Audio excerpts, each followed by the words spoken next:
Good morning, Poppy, Dad. Good, Happy Shamanic good morning. Sundays. Oh, hey, good morning to you and everybody listening. Thank you. Yeah, good morning and happy Shamanic Sundays to our community out there. Good to be here with you. Thank you for joining us today as we take this moment to appreciate being here together and uh, answer questions that come in and create some space for you, Dad, to share your wisdom that you have gained over the years from your own experiences and your mentors, and in particular, your Indigenous teachers who opened the door to shamanism to you. So let's start off with a prayer of gratitude. You want to kick us off? Instead of a kickoff, just a gentle liftoff. Oh, Okay. opening our awareness to your presence, great mystery, sacred mystery. Underlying oneness beneath all that we see on the physical plane, which is a creation inside of our own minds, using the raw energy as material coming in from the universe, from you, great spirit, who gives us this life to make meaning, we as meaning makers. And so making meaning of gratitude for this gift of life that you give us, gift of our ancestors and their lives. We wouldn't be here without you, and gratitude to the ancestor spirits of the land we live on, and honoring, doing what we can with the indigenous people who still are alive in the lands we live to address injustice and restore a harmonious, respectful relationship, which means addressing what was taken through violence and needs to be given back, and opening to the wisdom of how to live in harmony and balance with you, great spirit, in your creation. So thank you for this opportunity to join our hearts, minds, and spirits and open our awareness to your presence and whatever you would bring through, that may it be so for fullest blossoming, greatest good in our lives, and showing up to do our part for healing of the sacred hoop. May it be so. Oh, Oh, may it be so. Thank you. You yeah. said something about meaning makers. Has there been, I feel like there's been a lot of research about like humans being one of the only species that seeks meaning. Is that, have you heard much about that?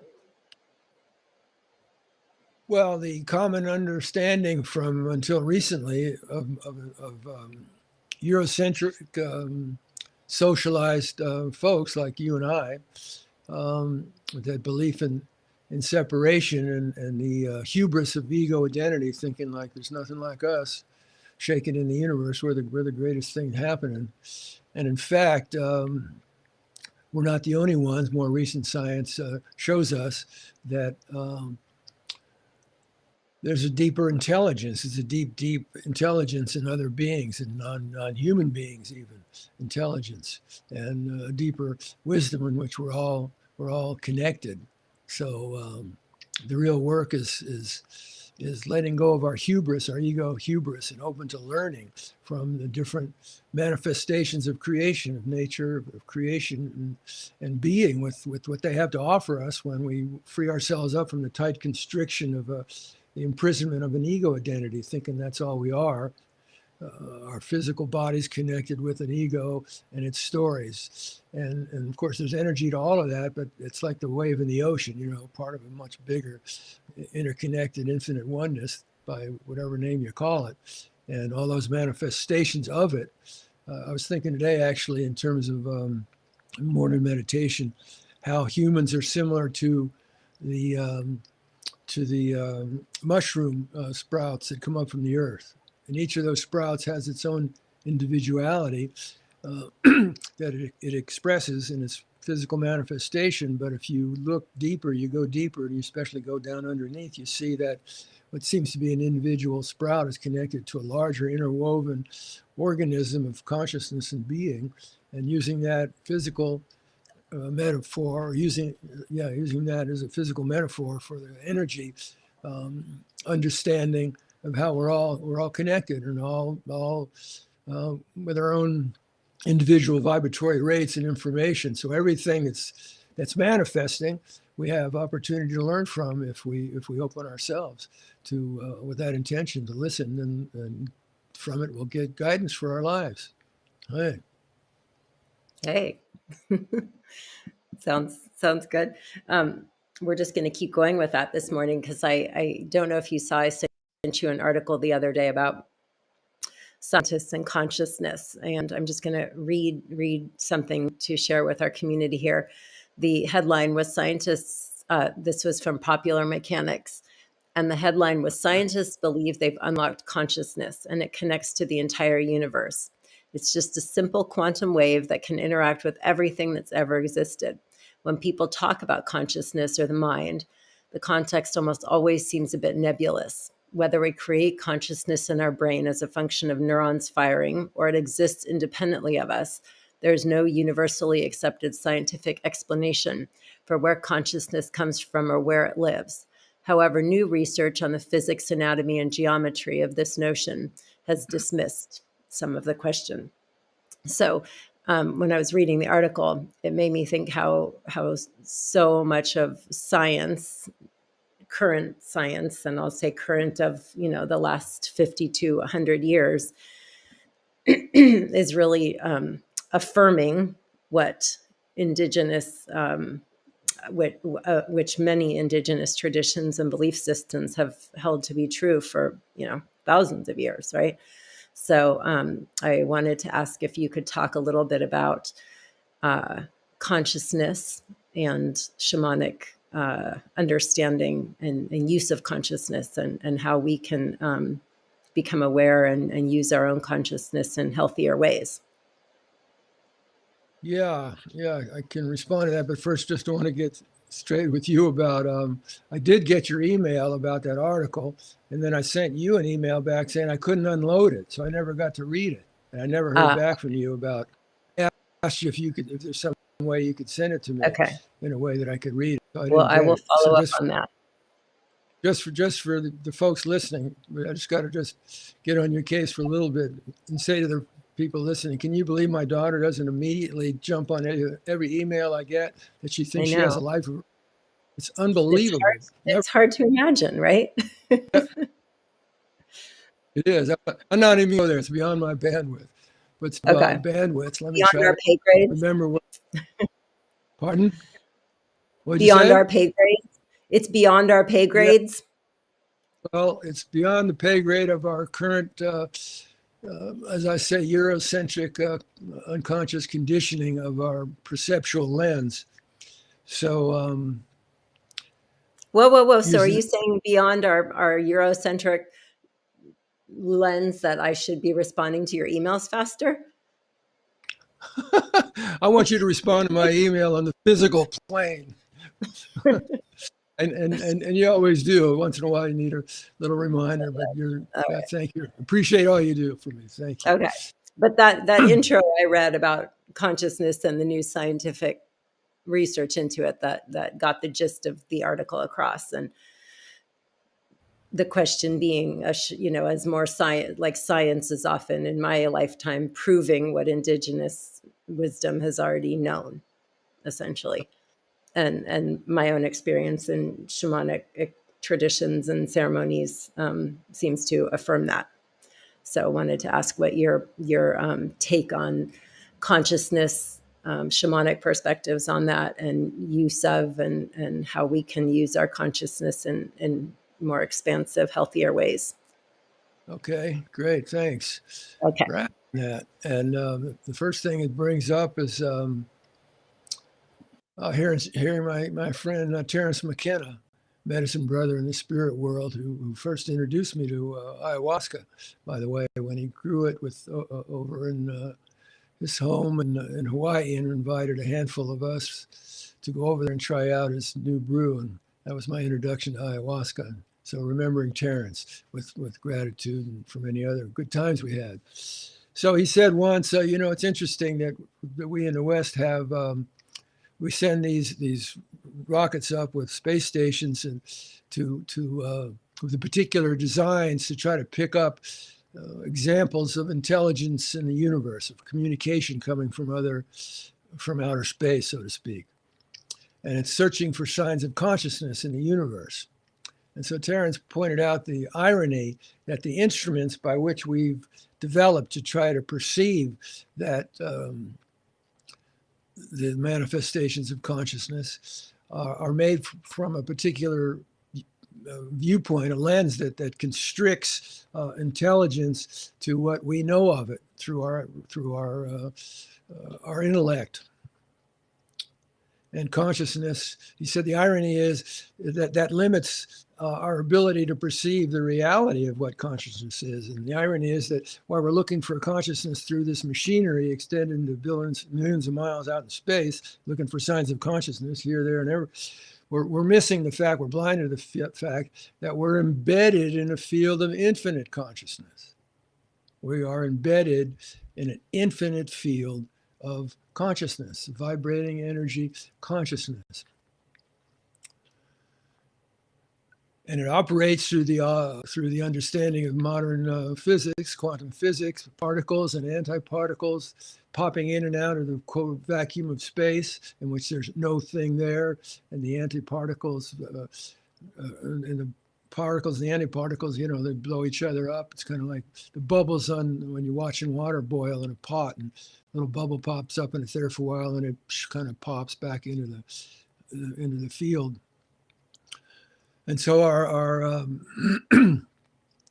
deepest connection of our being is a manifestation of that consciousness, fueled in human form and material form in Mother Earth from starlight, given to Earth and made of, excuse me, starlight. But where does all of that come from? It comes from the underlying field of great mystery, Lakota say, the sacred mystery. Sacred mystery.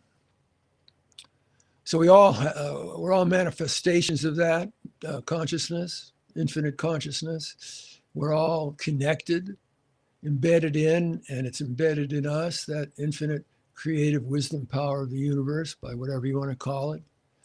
God, Goddess, Tao, Flow, Holy Mother, Father, Goddess, Creator,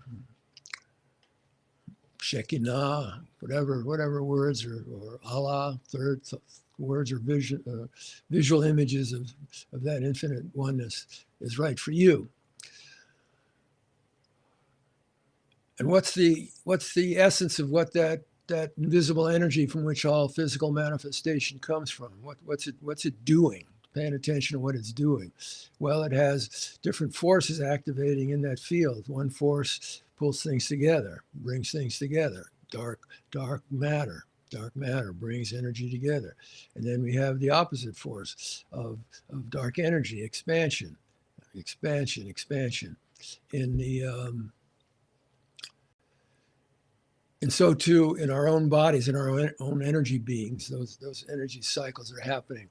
And what is it important to bring attention to bring together, to focus on, to cultivate and develop and strengthen through the power of focused, joined energy, where hearts, minds, and spirits are joined together? It opens a doorway for more power to come through to polish up our stardust. So there's that energy inside of us. What's important in these challenging times of our lives, in these challenging times of life on Mother Earth, beautiful Mother Earth. What's important to pay attention to? What's important to cultivate? What's important to try to manifest and bring through us using our consciousness and attunement and connection and alignment with those deeper rhythms? And then the other part of the dance of energy in the universe as we experience is the expansion. What needs to expand? What do we need to have grow bigger? What do we need to untie from the shackles of constriction of ego identity and open up and release to connect with that infinite field, quantum field? Well, I don't know about you, but certainly for me, it seems to have to do with the movement shift from me, identity with me, to opening to the recognition of we, how we're all connected. And from that recognition of Alaha, sacred unity, Allegria, joy comes through. And it's me to we to thee with glee, source of all. You have been always, you will be always, you are here now. It gives us this breath of life and gives a manifestation and our ability to experience in virtual reality. Our brains create, working with the raw energy of the universe flowing into us. Our experience of being alive, opportunity to co-create with spirit. the qualities of consciousness and being and vision of what kind of world we'd like to be living in, for fullest blossoming greatest good, for peace, for justice, for health and healing, and for diversity and beauty and joy, a win-win world for all. If we're not every day putting our energy into imagining, going inside with focused energy, that kind of a world, and then trying to show up to do our part to bring it through in the physical plane, then we're allowing unconscious and conditioned forces to run the show, and we can see where that gets us. So waking up, to wise up, remember the truth and who of what we are, so much more than the physical body, ego-based identity, and free ourselves up to living from and understanding the sacred unity of oneness, underlying cosmic consciousness, love. That's the essence of our and all being, and opening up to the guidance that come to us from opening up with humility and receptivity and attention to that creative wisdom power for receiving that guidance of what each of us is able to do on this day that we're given to live life, to wake up, to wise up, and to live love now for the healing of the sacred hoop. Seems to me that's the highest realization of utilizing our connection to the infinite consciousness that we can do in this life. May it be so. Oh, hey, still there? Yep, still here. You didn't fall asleep? No, not this time. Okay, praise be. Praise be. So I want to just pause, or connected to all that, of course, but just a little aside. One of our community members' birthday, Roger Clay. I'm not sure if he's on here this morning, but I think today's his birthday. So shout out to Mr. Roger. Go, Roger. And, hey. yeah, and also shout out to you. Last week, for those of you who may have missed it, was your 79th birthday. And in case you didn't hear what the good doctor, as one of our friends recently called you, one of our family members recently called you, the good doctor decided to go trapeze flying for his 79th birthday. And Wait a minute, who called me the good doctor? One of our family members. I don't want to use names here without people's permission. Okay. Go ahead. Go ahead. Yeah. It was in a good way. It wasn't giving you a hard time, as some of us do. It was a good. It was lovingly said. Okay, then I'll call off my attorney attack team. Oh, good. Okay. Yeah. So in case you guys are joining in for the first time here, or you don't know, part of my mom and my sister's job is we just have to keep, our dad humble as he does all these amazing things in the world. So you get a little peek into that on Shamanic Sundays. So anyways, back to the trapezing, and what an incredible, courageous thing that was to do on your 79th. And so thinking about like consciousness and how we hold our consciousness, how we work with it. And that took great courage for you to do that. So could you share just a little, well, actually, I'm just thinking what's most of service to our community right now. If you could share a little bit, take us through a little visualization about when we feel scared or nervous about something, and how we can step into the infinite mystery power of the universe and go beyond our conscious fears and pull up the strength that we need. Some tools that we can use for the week ahead, please. All right, let's just drop in there and see what comes through. All right, thank you.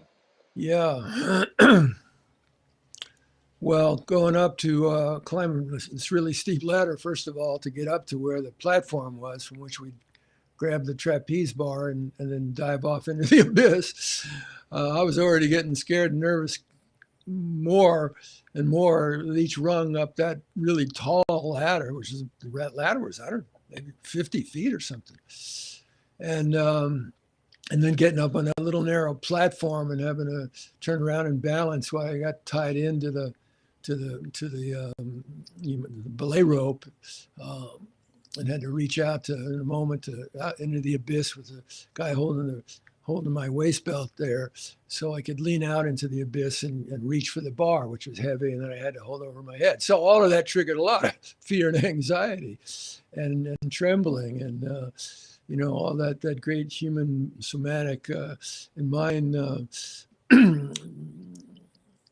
thinking and doing that creates the state of anxiety and fear and tension, and so I think for me, over the years, come to learn that first of all of those all of those feelings of anxiety and fear and tension and contraction, they're all energy states, and all the thoughts and stories about what I'm doing in the moment or what I'm experiencing, all energy states. And so when I or any of us step into a situation, whatever it might be, that's out of the comfort zone, out of our ego's comfort zone, it triggers a reaction of, or it can trigger, it certainly does for me, fear and anxiety.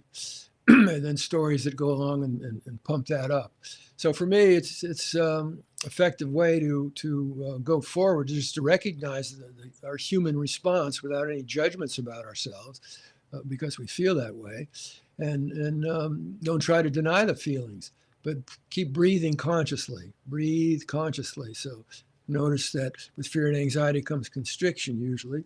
So bring awareness to that, and notice the pipes are all tightened up there and muscles tightened up, and breathe in and breathe out and let go and untie the knots, and let the flow coming in with each new breath. Be conscious of bringing in soothing, peaceful, strengthening, confidence building energy flowing in with the breath and flowing into and through you, going where it needs to go.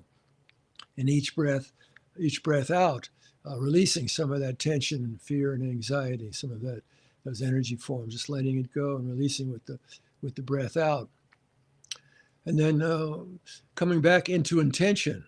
Why have I placed myself in this situation that's not inside my comfort zone? In my case, I chose it because I consciously choose to do those kinds of things periodically to kind of wake up receptor cells that can kind of fall asleep in ordinary, mundane work that you have to do every day just to keep moving forward. So waking up, to wake up, sharpen up, just it's like I went in the ocean yesterday. We went paddle boarding, first time in a couple of months, and then I went out swimming in the ocean for a little bit without a wetsuit or anything. Just didn't stay in long, walked out about 20 feet, dove through a wave, swam about 20 strokes and came out. But that hit of cold, of energy, wow, wakes us up, stepping out of the comfort zone. So to recognize all of this and remember our intention of why we put ourselves into a situation or circumstances that we didn't choose push us out of our comfort zone, that on a deeper level, we're not in that experience by accident. There's a deeper medicine that's trying to come through the opportunity of what's triggered by the reactions to being outside the ego's comfort zone. So remembering intention. How do I want to create a response to this? What I'm feeling inside, what's triggered to my anxiety and fear and my intention. How do I want to create a response to this? And to recognize that there's a choice to be made if we're really present in the moment to what we're experiencing. We're not blocking that by denying what we're feeling or trying to cover it up, but giving ourselves permission to have those feelings so there's no resistance to them and we move through them. That we make the decision different from perhaps the one we made in the past, where unconsciously we gave our energy power to fear.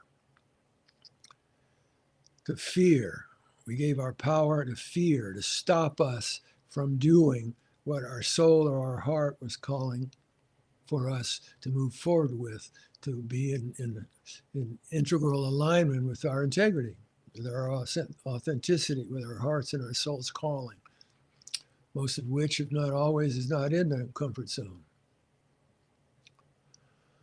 So if our intention is to try to show up and do the best we can to do our part in opening that doorway to co-creating with experience that has the potential to truly serve fullest blossoming and greatest good, that means going forward, bringing the power back, admitting we're fearful and anxious, but not letting it stop us from going forward and moving forward in whatever way that means, even as our knees are clanking and our bodies are shaking and we're shivering and we're feeling like, inside like, get me out of here. Just again, giving ourselves permission to feel all of that, breathe into it. Remember, it's not who I am.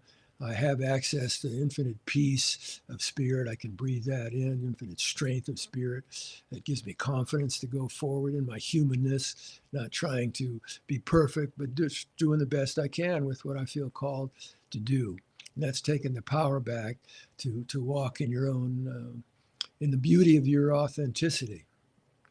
Each of us has our own authenticity of being an expression that carries medicine that's needed in the world, and that's why we're here. So again, where we started, gratitude. Thank you, great spirit, great mystery, creative wisdom, power of the universe that's above us, it's below us, it surrounds us, it's within us, always within us, in which there's no separation. Total unidos, like the rituals say, all united, juntos, connected. Gratitude for giving us this breath of life this day. Gratitude for memory inside of us of family and friends and ancestors and loved ones who have crossed over in the spirit world, and the relationship that continues, and the love that doesn't die, that we can access in our hearts into that oneness of love. There for us always, as is always there for us at the center of our being. Deep inner peace, deep inner peace, deep inner peace. One of the many infinite gifts of grace that lives at the center of our being through grace. And remembering grace grows where gratitude flows on this day of Shamanic Sundays, wherever you may be listening to this sharing and seeing what it brings up in the wisdom of your own awareness, what I'm sharing, because all that I share is not as important as what it brings up inside of you, listening to what the wisdom power brings up inside of you, brings your attention to pay attention to see the truth of whatever it is, and then coming back to your intentions. How do you want to work with it? How do you want to create a response, a relationship to it? And if your choice is like mine, it may or may not be, but mine is to do whatever I can to get that guidance and act on it, to try to do the best I can in my humanness to open that doorway, that Neureka, so that whatever serves fullest blossoming, greatest good can come through in service to higher will for healing of the sacred hoop. Gratitude for your being, gratitude for your life, gratitude for the work you've done in your life that brings us to the opportunity to be able to open ourselves to spirit right, sacred right now, and prayers for health and healing, fullest blossoming, greatest good for you, all you hold dear in your hearts, and for healing of this sacred hoop of life that we're gifted to experience for the time of our walk on Mother Earth. So, Om Brios. Hi. Ho. Thank you, Poppy. Hey, thank Thank you. you, thank you, thank you. Good stuff as always. Thank you for all you share. Thank you all for being here with us today. The word I'm going to take out of today's reflection and visualization is deep listening and grace, or I guess I should say the words deep listening and grace. So I hope each of you got something good out of today, and please share the word so we can keep helping others with Shamanic Sundays. And love and hugs to all of you. See you next week. And reminder, you can always catch these on YouTube on Tom's channel under Shamanic Sundays playlist if you need to hear some of older weeks. Thank you, Krishna Das. All right. Take care, everybody. See you next